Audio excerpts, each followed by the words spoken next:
Welcome back, my friends, to another episode of Overwatch League predictions. We got Stage 2, Season 2, week number 3. We are almost halfway through Stage number 2 already. It's crazy. And before we get into the predictions, we're going to do the annual, I guess the stagely check in on the standings. So we're going to see how the teams are doing in Stage 2, and then we'll very quickly look at the league overall. But Stage 2 has been very different than Stage 1. Stage 1, we had a lot of teams upsetting other teams. We had a ton of teams that were 3 and 4. We had the 2 teams that had 1 win, and the Valiant, who had 0, but the other 17 teams all had at least 3 victories. This stage is a lot different. If you look at the bottom of it. So Florida, Washington, and Guangzhou have all already lost 4 games, and then Toronto and Atlanta are sitting at 1 and 3. Seoul is 0 and 2. Houston's only played 1 game; they're 0 and 1. But I think we're seeing a little bit more of a gulf between the top and the bottom of the league. Look at all the undefeated teams that are left. I mean, New York Gladiators, they're 4-0. Shock, Titans, Spitfire are 3-0. You got Dallas sitting at 2-0. So I think this is the stage where we've really seen the start of the separation of the top tier teams and the mid to top tier teams, and then the bottom tier teams. I'm gonna honestly, if I had to do like a tier list and like break them into 4 tiers. The top tier would be New York, Shock, and Vancouver, and then the tier below them, which is they could make it to the top one, but they're not quite there yet. In that, you got like Gladiators, you got Spitfire, Fuel, Fusion, and then probably Dynasty, and then you go down even further when you got teams like Boston and Chengdu, Houston. I'd put Toronto in that category. So I think that the tier 1 and 2s are pretty bunched up, but then the difference between the tier 2s and then the 3s is where we've seen the big difference. And then you got your 4s, which honestly, the only 4s I'd put are Florida, Washington, and then I put Guangzhou there temporarily, but I think that they will get out of it and go up to the tier 3. So I mean, as you can see, playoffs are looking really, really good for these top 5. They're looking pretty solid for Fuel as well, even though they've only played 2 and they do have some tough matches coming up. But then there's a lot that can happen with the bottom like 2 or 3 spots. I think are going to be really tightly contested for these stage playoffs because you got Chengdu, Boston, Paris, Philly, Hangzhou, Houston, Shanghai, Valiant, and Dynasty. I think all have a realistic chance. Like, that's through 15. I think they all have a realistic chance of making it. Atlanta and Toronto have a very small chance, but I don't think they will. And then Florida, Washington, and Guangzhou are already done in terms of this stage. So, looking at the league standings real quick, your undefeateds are still there. The Shock and Gladiators have jumped up to 3 and 4 with their perfect start to the stage. You got Dallas sitting very strong at 5. So, honestly, I don't think it's time to write any team off for the playoffs quite yet.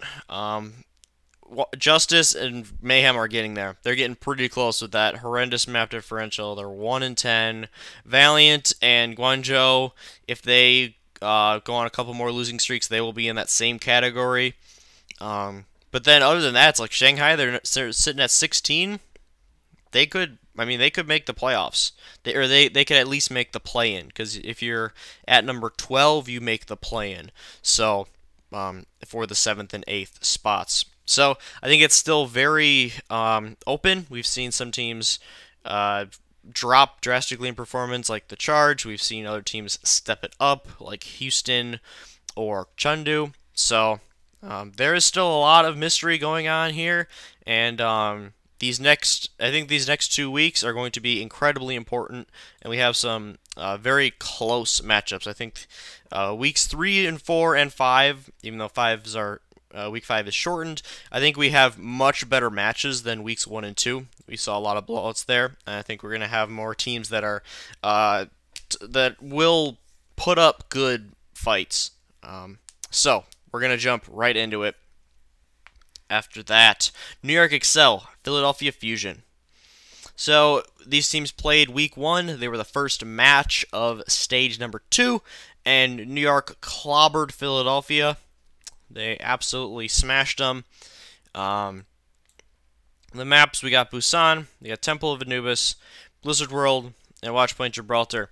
So I think it's a pretty bad map pool for Philly. We see a lot of 3-3 here on maps 2 and 3 especially. Map 1 does get a little wacky with Busan. A couple of the maps you can see the Sombra and Widow, and some teams use soldiers, some teams use tracer, so that could get a bit wacky. I see Philly taking a map here. I think they'll learn from their first meeting, but they're still not good enough to beat New York. I mean, we've seen, like, in the playoffs last year, Philly played well, but if New York plays the best they can, Philly's not beating them. It's kind of like Golden State in the NBA. Like, when they're at their A game, there's only a couple teams that can even, like, contest them and make it close. So I don't think Philly will be able to do that quite yet. I think they've looked pretty shaky here in this stage. They're only 1-2. So I see, or no, they're 2-2, because they're sitting at 7-4. So I see this one being closer than the last one for sure, but in the end, New York is still the better team. They're still the best. New York is the best regular season team in the league, no question about it. They're so consistent. They don't play down to their opponents. They win the close matches. Their only problems are in the playoffs, and this isn't playoffs, so I see New York taking care of business. And we have a rematch of the first round of Stage 1 playoffs, where San Francisco absolutely dismantled Toronto 3-0. Toronto has since gone on to start this stage 1-3. They've fallen to 6-5 on the year. They're in danger of falling to 500. And yeah, I'm not the type to say, "Oh man, I told you so," because I still do think Toronto's a good team, but I did think that they kind of overperformed and had an easy schedule last stage, and now it's kind of catching up to them. So Shock has been absolutely rolling this stage. They haven't dropped a fucking map yet. I mean, they're going nuts. So Toronto, of course, I've mentioned this before, but they've lost their main Brigitte player and have then been incorporating I'm 37 into the lineup. So that is obviously one thing that's hurt them. I think they would have had better performances if they still had Stellar, because he had that better synergy with the team. But I think I'm 37 will work out pretty well. In the end, I just don't see Toronto winning this one in any kind of way. The Shock are playing so well right now. They're the epitome of a team that has, like, they're to Vancouver levels of just self-confidence. They are so confident, and when you're confident in this meta, it bodes really well for you. The bottom tier teams are always the teams that, when they put themselves in good positions, a lot of times they don't capitalize because they don't have that confidence and that really just tenacity to say, okay, we're gonna win this right here. And Shock most definitely has that right now. And I'm gonna say 4-0. I don't see any of these maps as maps that Toronto has an edge in. So I think San Francisco is gonna keep rolling. Speaking of teams that are going to keep rolling, the Gladiators have won 6 straight matches dating back to last stage. They are now playing the 1-10 Florida Mayhem. And since going full Korean, the terrible joke of a team, Florida Mayhem, and I don't say that to go at their players, I hate the management of the Florida Mayhem. They're so bad. They have no idea what they're doing. What's his name? Ben something or another. The owner is an absolute buffoon. And they didn't put their coaches in good positions to succeed. They haven't put their players in good positions to succeed. They keep changing everything up. Before Season 1, they said there's no way in hell we're ever going to a full Korean roster. Here they are, full Korean roster, and they still can't win because they're managed terribly. They have some good players. Their tank line is bad. I'm sorry. But Swoon however you want to say it, and Zephyr just aren't getting it done, just straight up. Like you can't. There's no way. There's no ifs, ands, or buts about it. I mean, Saya players played pretty well in the Brig. He's played well in DPS when he's got the opportunity to. I think BQB's a good player. Their support line of Chris and Hago, I think, is solid. Like, I don't see a big problem with them. But their tank line, their management have absolutely crippled this team. And they looked a little bit better at the beginning of Stage 2, but in their last couple, I think they look worse. So, I think the Gladiators win this one easily. I see a full hold on Paris. Glads will probably take Busan with relative ease, and then the other two, those are Gladiator's strong points. So I'm gonna say another 4-0 here. I said that there'd be closer matches this week, and then start with these. But I think it does get a lot better towards the end. And if Florida looks good at times, it's just not there consistently. So. I think all three of these matches could be really close, but it depends on the lower team. The lower team have to come out and play well. Otherwise, they have no chance. Like, they have to play really well just to have a fighting chance. So, I think the best matchup of the day, it's Vancouver and Dallas, two undefeated teams this stage. So, I'm going to be honest. When I was looking through the matches beforehand, I was really, really tempted to pick Dallas here. I like the way they're playing quite a lot, but my problem with Dallas is once they lost effect, and it doesn't really affect them too much, no pun intended, this week in like this stage, but I think as we gear more towards DPS, if we do in the future, I just think losing a player of his caliber and his talent, I just think it brings down their ceiling. Like, when at the start of the year for Dallas, I was like, they're a lower tier playoff team with the talent, with the potential of title contending. I was really high on them. A lot of people had them like 13, 14. I put them at like 9 or 10. I believe they were 10 in my initial power rankings. But like with the ability to, like, they could win it all if everything goes right for them. They're definitely not favored to. I wouldn't pick them to, but they have the ability to. With effect gone, I don't know about that now. I just don't think the overall ability of their DPSs can carry them that far. But that's besides the point. They're a very good team in this meta and at this point, and I think they'll give Vancouver a nice little fight. We saw Houston take a map off of Vancouver, and I think Dallas is definitely better than Houston. So I think Dallas will pick a map here. Vancouver's looked a little. They've looked a little vulnerable on the control maps, but Lijiang, we see a decent amount of 3-3 there. And I just think in 3-3, Vancouver is going to do really well. I think if it's going to be a map, it's going to be either 2 or 4 that Dallas takes. I think they could. I'm going to predict a 2-1 here. I think Vancouver takes map 1. They tie 2. Vancouver takes 3, and then Dallas gets 4. Because they'll be able to run some nice little strategies on Junkertown. And Vancouver has struggled against some of the wackier comps. So, I think Dallas will put up a really good fight. I don't think they'll win, but I think that they will push Vancouver, and they will show everybody that they are for real as a very solid team this stage. Going into Friday, we got New York back in action, taking on Atlanta. Atlanta did end up beating the Justice their last time out, so they got to win this stage, but they're not going to get one here. I don't want to say much about this one. It's a 4-0 for New York. In my eyes, Atlanta has looked a little bit better. I think they'll continue to look a bit better as Baby Bay gets more comfortable in the lineup, but I think it's clear at this point that he's definitely a downgrade in terms of Zarya play over to Fran, so I don't see Atlanta being a high or even mid-tier team. I think they're towards the bottom of tier 3 right now for me, and New York is just kind of gonna just bowl them over. Oh man, that Rialto is gonna be brutal. So yeah, I got New York taking it in a pretty simple 4-0. So then this one is really interesting.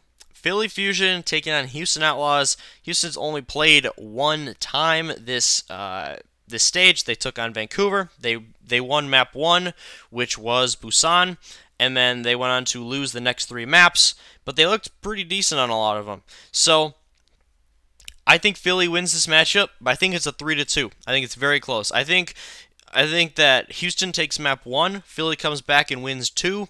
Houston will win Eichenwald, and then Philly will win the Gibraltar, and then the tiebreaker to take it 3-2. But I could see Houston winning this. Honestly, I liked their play a lot. Like, they had a lot of stuff to like in that Vancouver match. When they went 3-3, they lost. I don't know why they 3-3'd so much against Vancouver, and I understand that for certain maps you just kind of have to play 3-3. But I think you can see maybe a little bit of variation on watch point, and Houston did look very solid on Eichenwald. They almost took down Vancouver on that map, so I really like their chances on it, as well as, of course, map number 1. They seem to really know what they're doing in terms of the DPS comps. Linksters looked really good on Widow. I think he'll be able to at least kind of equalize and match Carpe. So, yeah, I think this will be one of the most competitive matches of the week, but Philly edges it out in the end. And we got two teams that are struggling. It's the 1-9 Valiant, the 1-10 Justice. I'm taking the Valiant here. Even though their records are almost the same, I think Valiant is a much better team. Washington, putting in Arc hasn't seemed to help them much, if at all. Corey still looks amazing on Widowmaker, but that's the best they have to look forward to. Fate has looked much improved this stage. I think he's one of the standouts for Valiant. The reason why they've been looking a lot better is, I think, in large part to Fate, and they look better as a team in general. Putting Custa back in on the Lucio was a very smart move. It was a horrible mistake to have Cookie in there. So when it comes down to it for Washington, it's like, can they get to not goats? Because they look awful on goats. They're so bad. They're the worst goats team in the league, I think, by far. They're so disjointed. Their win conditions have Corey carry on Widowmaker, and I think we'll see a little bit of Widowmaker on like First Point Anubis. Maybe you can use it on King's Row a little bit, but Rialto will definitely be a win for Valiant. I think that Washington will take a map, either map 1 or 2, but then the Valiant will finish it out 3-1 because they're just straight up a better team. They'll be able to use goats pretty heavily on maps 3 and 4, and they will get their second win on the season. And the last match of Friday, it is the Hangzhou Guangzhou matchup. Excited for this one. So obviously Guangzhou's looked awful. They've lost 23 of their 23 straight maps, I believe. They're down to 3-8. Hangzhou has gone 1-1 this stage, so they're sitting at a overall 4-5. So they have looked better in general. So I like Hangzhou in this one, but I think this is the map. This is the match where Guangzhou can kind of get some of their confidence back. There's no reason for Guangzhou to not be able to win at least one map here, if not 2. I could see them winning the series, honestly, if they can take Busan. But Hangzhou is pretty good at running the DPS comps, so I think that they'll probably be able to take Busan. Going forward, I think it goes to 5. I think these two teams are pretty well matched. I think they both kind of underperformed to this point, but they've shown signs. More Hangzhou has shown signs lately of being good. Guangzhou showed a lot of really nice signs early on in Stage 1, but haven't since. So, I mean, we're going to see what Guangzhou's made of. If they get 4-0'd again, like, you can't get 4-0'd by the Spark. If you lose and you take a map or 2, okay, that's way more acceptable. But if you get 4-0'd again, I mean, they're going to be a drop-down, bottom-tier, bottom 2-3 team, just straight up, because they've just been getting smacked around, and they're too good. They're too good to lose 23 maps in a row. Come on. I know they've had a really tough schedule, but 23 maps in a row. 6 matches in a row. Ugh, it's brutal. I feel bad for him. So, I'm going to say it goes to 5. I think it's going to be really close. This is more a hope than anything else. I think both teams are going to play well. We're going to see some funky comps. And in a tight, action-packed match, the Spark get their second win of the stage and win 3-2. So, those are the predictions for today and tomorrow's action in the Overwatch League. Let me know what you guys think down below in the comments if you have any bold predictions or anything like that. But other than that, good luck to your teams if they're playing these 2 days. I hope you have a great couple days. Thank you very much for watching, and then I'll see you next time.